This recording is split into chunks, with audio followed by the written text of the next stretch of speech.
मान्यवर मंत्री द्वारा नूतन स्वास्थ्य केन्द्र शुभभित्ति प्रस्तर स्थापन। जाजपुर जिला सुकिंदा ब्लॉक मंगलपुर स्थित दुधुजरी पंचायत रे ग्राम्योन्नयन विभाग तरफ 36 लाख टंका व्यय एक नूतन प्राथमिक स्वास्थ्य केन्द्र मंत्री डॉक्टर प्रदीप बलसामंत करकमल रे शुभभित्ति प्रस्तर स्थापन करा जायछि। एहा द्वारा स्थानीय अंचल लोकमानकर दीर्घ दिनर स्वप्न पूरण हेबा सहित मंत्री को धन्यवाद ज्ञापन करथिले।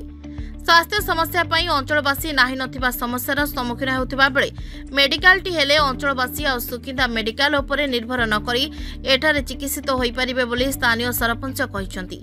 एही कार्य 6 मास भितरे संपूर्ण कराजियो बोली ठिकादार हृदानंद द्विवेदी और रघुनाथ प्रधान कहिसंती। Hridananda Dwivedi proprietor corporate system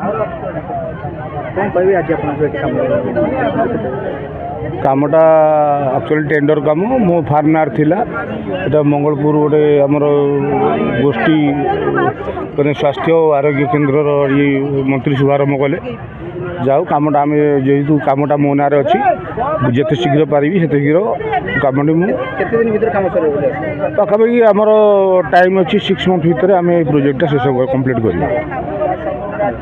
GP sarpanch Shipra राणी बराला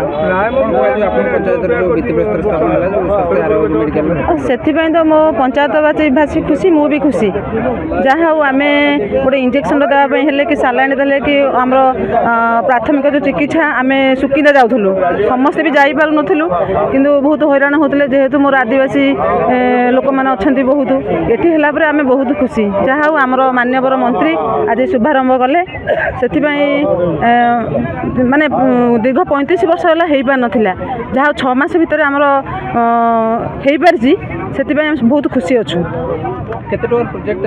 आमर एटा 36 लाख टंकार प्रोजेक्ट। कौन कहे आज आप विकास हो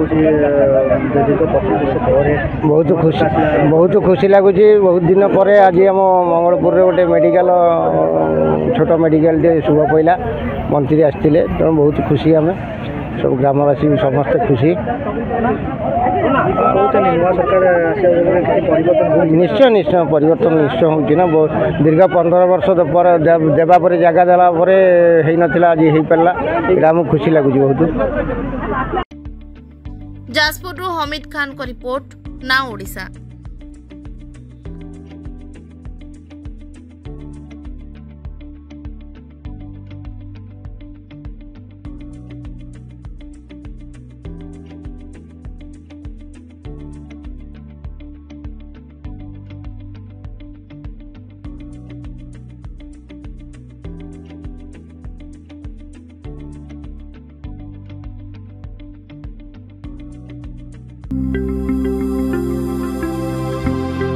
लेटेस्ट न्यूज अपडेट पाई www.nowodisha.com को लॉगिन करंतु।